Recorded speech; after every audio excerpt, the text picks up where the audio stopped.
In the last lecture, we learned some of the important features of ES6. In this lecture, let's continue with the remaining important features of ES6. Let's see about this keyword. Now, in this contact object, let us console.log this keyword and see what the output is.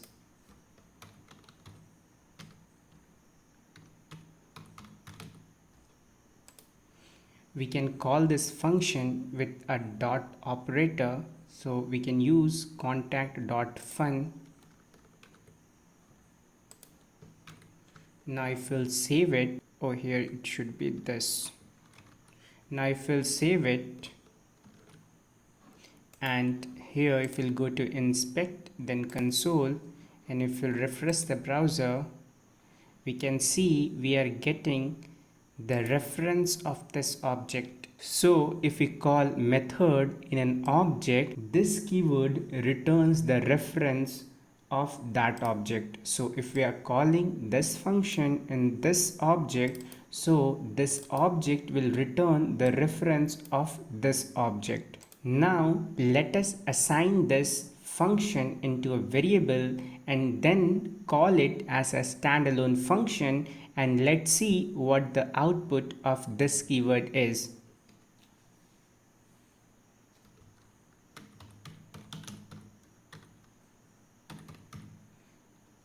Here we are storing the reference of this function. This function reference is stored in this constant C. Now if we'll call C, let's see what the output we are getting. Now if we'll refresh the browser, we can see we are getting the reference of the window object. So we are seeing two types of output of this. So we have to remember, whenever we call a function as a standalone object, we will get the window object, and if we'll call method in an object, it will return the reference of that object. So we saw two different output of this keyword. Instead of this window object, we might get undefined. If we get undefined, it means strict mode is enabled. Strict mode is disabled, we will get the window object. Now, how we can fix this problem? We want the reference of this particular object and not the reference of the window object. So we can fix this problem using bind keyword. In JavaScript, every function is an object. So if it is an object, we can access the method using dot operator. If we'll place a dot over here, we can see list of method that we can apply to this.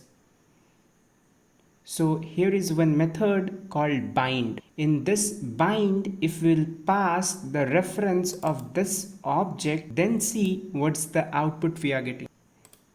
Now if we'll save it and refresh the browser, we are getting the reference of this particular object. So the problem that we got, we can resolve that problem using bind keyword. So whenever we pass a bind, this keyword will depend on the argument we are passing on the bind method, and it will display the output according to this argument. So we have to keep in mind that this keyword in JavaScript works in a different way. Now let us see about arrow function. Let us remove this and write a simple JavaScript function to multiply two numbers.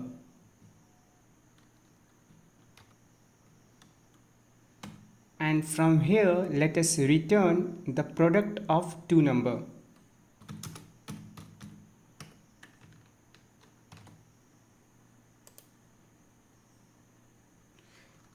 If we'll console log mul, we will see the product of these two numbers.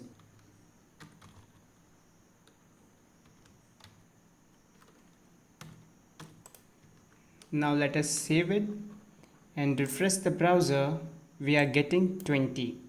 So this is the normal way of writing a function in JavaScript. Now to do the same, we will replace this function with an arrow function. To do so, we have to write like this. In arrow function, we don't write the function keyword, instead we directly write the parameters and we remove the function keyword. So if we remove the function keyword, we are left with the two argument. And after that, here in between the argument and the parenthesis, we give flat arrow equals to and greater than sign. And after that, we give this curly braces. So this is equivalent to the normal function that we write in JavaScript. Now if we'll comment this one and save this, refresh the browser, we are getting the same output. Now there is much more cleaner way to write the code. Suppose we have only one line of code inside this, so we can get rid of this curly braces, and we can also remove this return keyword. So if we have only single line to be returned, then we can get rid of return keyword and also the curly braces. And now if we'll save it, refresh the browser, we are getting 20. Suppose we have no argument, then we have to simply write an empty opening and closing braces. Suppose here if we hardcode the value 5 into 4, let's remove this argument and then call it, we are getting 20. If we have no argument, we need to give an empty opening and closing braces, and if we have the parameters, we have to write it inside it, and if we have only one line to return, we can get rid of the return keyword and also remove the curly braces. Now let us see about the map method in ES6. Just remove this part and create an array of person with their first name,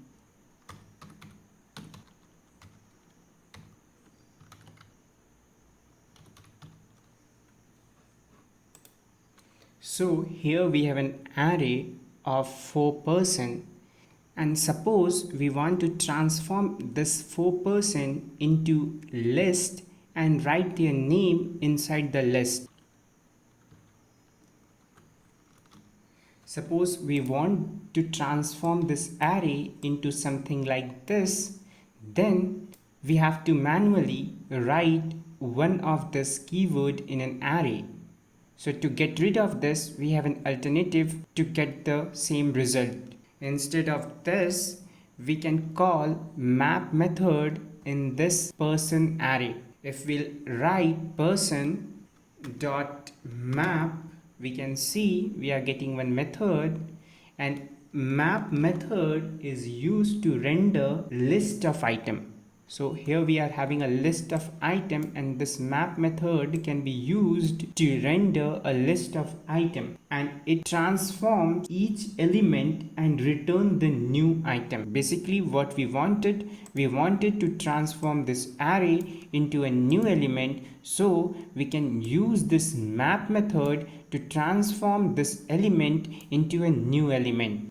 In the map method, we will get the value of each element one by one. So if we write a simple function, and in this function suppose we get p, and this p will first refer to Ram, then in the second time it will refer to NK, in the third time it will refer to Prem. So this p will refer one by one all the element of this person array. And inside this, let's transform into another list. So here we can return a list.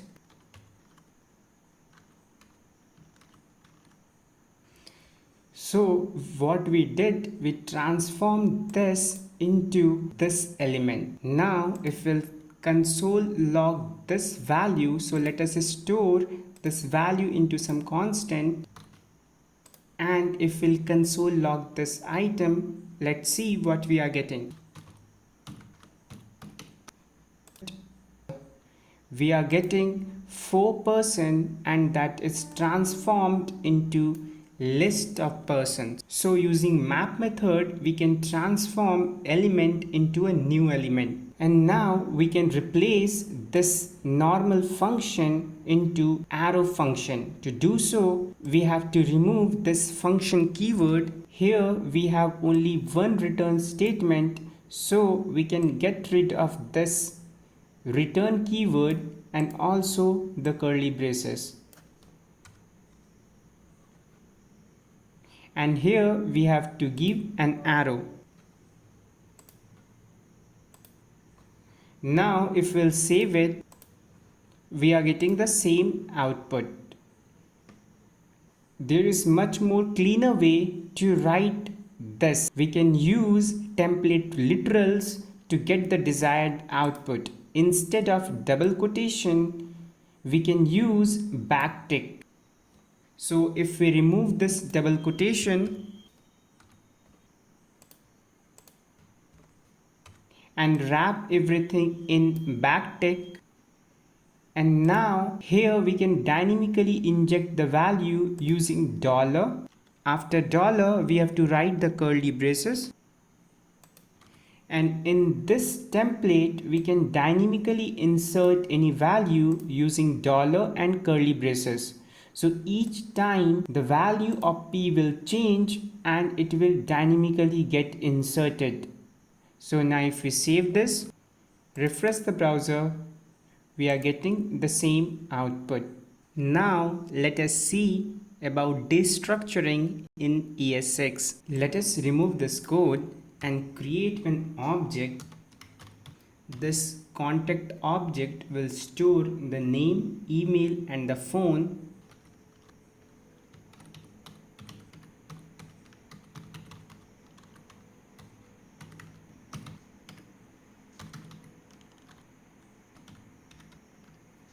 Now suppose we want to use the value of name, email and phone in later of our code. We generally used to copy the value of this name into another variable, and then we used to use that value of that variable. Let's copy this, and here let's change to email. In this, we have extracted the value of the name, email and phone from this object. So basically, we are duplicating this code and writing multiple of lines to extract this value. Instead of this, we can use object destructuring and extract the values that we require. So to destruct an object, we can simply write the code like this. On the right hand side, we need to write the name of the object. This way, we have reduced the number of lines of code and we have extracted the value in a single line. Now suppose instead of this name, I wanted to extract this as n. So here I can use colon and here I can write n. Now we can access this name with n. Suppose we console log n, save it, refresh here. We can see we are getting code to serve. So we can use object destructuring to reduce the number of lines to extract the value from an object. So if we require only this, so we can remove email and phone and we can only extract name from the contact object. We are getting code to serve.